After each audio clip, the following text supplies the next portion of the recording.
My name is Veronica de Jesus, and the title of my speech is A New Prescription for Equality in Our Health. My specific purpose is to persuade my audience using argumentative techniques to support universal health care in the United States. Health care, the maintenance and restoration of health by prevention and treatment of disease and trauma, is a staple in our lives. We must all seek it out at some point or other, and unfortunately some of us must obtain it more often than others. Nevertheless, we as Americans and as human beings are all equally worthy of the right to take care of ourselves. We often take this right for granted until it manifests in a negative way, and then we're forced to clean up the mess that is left behind. However, because of many of the hurdles many of us must surpass in order to obtain it, a great many of us often forego getting proper medical treatment, only contributing to a nation plagued with growing medical comorbidities. We should push for universal health care within the United States because health care has become increasingly unaffordable for both businesses and individuals. Medical professionals would be able to concentrate on healing their patients, and free medical services would encourage patients to practice preventative measures. We'll first assess our state of affairs by seeing how the cost of individualized health care has become overwhelming for our nation. The sheer cost of obtaining and keeping health insurance is proving to be too much for companies and individuals alike. Companies that provide health insurance to their employees are always allotted a specific budget, and with this budget, they are expected to fill all of the needs and wants of their employees.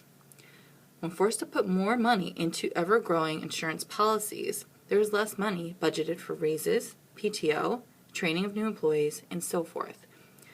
Insurance companies act as miserly family members, shelling out money only when it's absolutely necessary and when people are in a pinch. The Weaklings describes that without the constraints of a healthcare mandate, companies would be free to increase salaries and hire more employees. What company wouldn't want that? When individuals pay out of pocket for health insurance, they also end up with less money. However, less money might mean less money for life's essentials such as food, clothing, mortgage payments, consumer goods, etc. And in other words, less money is being pumped back into the economy, according to balancepolitics.org.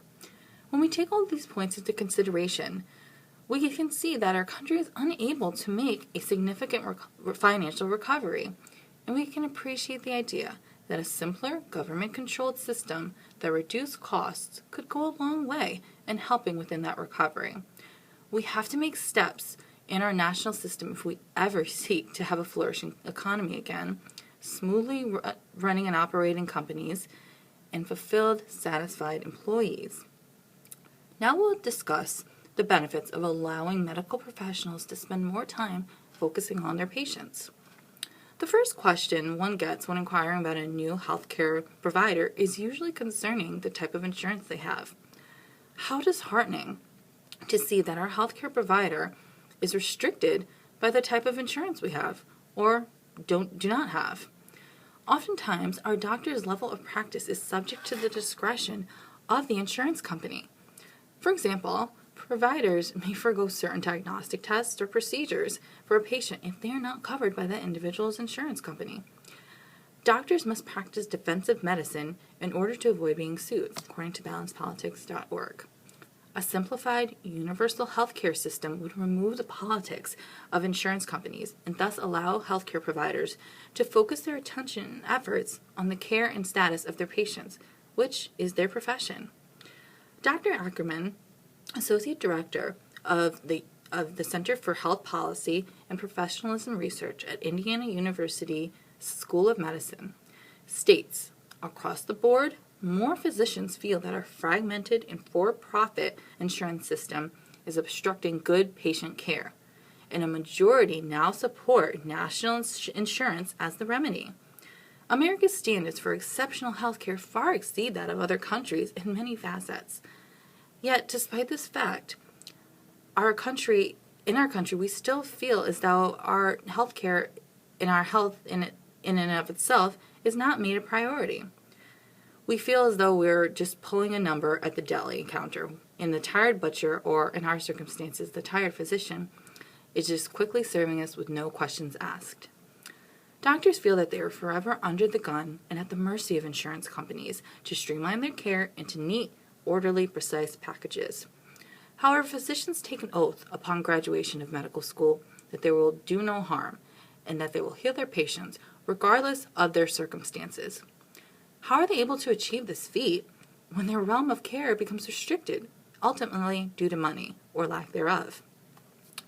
Let us now lastly examine how we can prompt patients to practice healthy, preventative measures. All humans want to feel like they're in a safe, controlled situation. Conversely, when dealing with the semantics of how their health insurance works and what is covered and not covered, their situations prove to be anything but safe and controlled.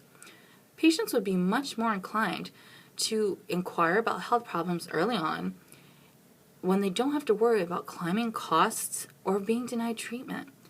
Many patients will avoid physicals or other preventive measures due to the costs. Americans often decline seeing the doctor for routine visits in preventative medicine. As this cycle of negligence continues, health problems that could be caught at an early stage or prevented altogether become major illnesses, according to balancepolitics.org. Physicals, screenings, and checkups would ultimately become more commonplace for Americans and will lead to much improved health maintenance nationwide. This involvement and improvement would not only benefit the individual's health, but inevitably the nationwide cost of health expenditure, as the cost of prevention is far less than the cost of treating a full-blown disease once it's set in. Based on 2008 peer-reviewed study in the Annals of Internal Medicine, there were 11.4 million uninsured working-age Americans with chronic conditions such as heart disease and diabetes, and their lack of insurance was associated with less access to care, early disability, even death. Just think of how far preventative medicine could have gone for these 11.4 million individuals, and how far free treatment and medication could go to improve their current situations, and thus motivate them to fare better in all aspects of their life, present and future. Preventative medicine is a pillar of healthcare, necessary to control exacerbation of disease processes, which are becoming endemic within our country. To summarize, as Greg O'Leary of the Weaklings points out, the Constitution itself states, "We, the people of the United States, provide for the common defense and promote the general welfare." Since the birth of our country, basic civil rights such as adequate, affordable health care have been expected, but not necessarily delivered. As Americans, I believe that we should strive for universal health care because medical treatment has become progressively more unaffordable for businesses and individuals. Medical professionals will be able to concentrate on healing their patients, and free medical treatment would prompt patients and the general public alike to seek preventative measures within their health. America is becoming an increasingly unhealthy country, with the CDC reporting that the top 3 killers are heart disease, cancer, and respiratory problems. How is the average person going to cover the cost of their treatments, medications, doctor's visits, and so forth, and also be able to put bread on the table? We must take action to hold our nation accountable for its people. We must take action to learn about the decisions our country makes related to health insurance and reforms, and we must take action to put the health and well-being of Americans above all else. Don't dwell on the potential pitfalls of universal health care, but consider all the glorious positives of all Americans having equal access to health care measures. America is essentially alone as one of the only developed countries lacking universal health care, and we must ponder the question, why? It's time to push for change and reform within our country's healthcare system, because if one doesn't have their health, well, what else is there to live for? America's always been thought of and pursued as the land of opportunity and sweet land of liberty. Ours is a nation where anything is possible. How can that statement hold true when the most basic and necessary human right of affordable, available, and thorough health care is not readily available and achieved for all? And to summarize and to bring my point home, I have a schematic from healthcarenow.org which shows Our biggest problem within healthcare, big insurance companies. We need to excise this and stand up for ourselves and stand up for our healthcare. And also, a chart from the Huffington Post, which shows that over the last 40 years, our expenditure for healthcare has gone up 818%, while wages only 16%. You don't have to be great at math to know that those numbers just don't even out. We have to have our government provide for us. Our government should be on our side, not against us. We need to take action and support universal health care so that all can have an equal opportunity, which is the principle that this country is based upon. Thank you. Take action.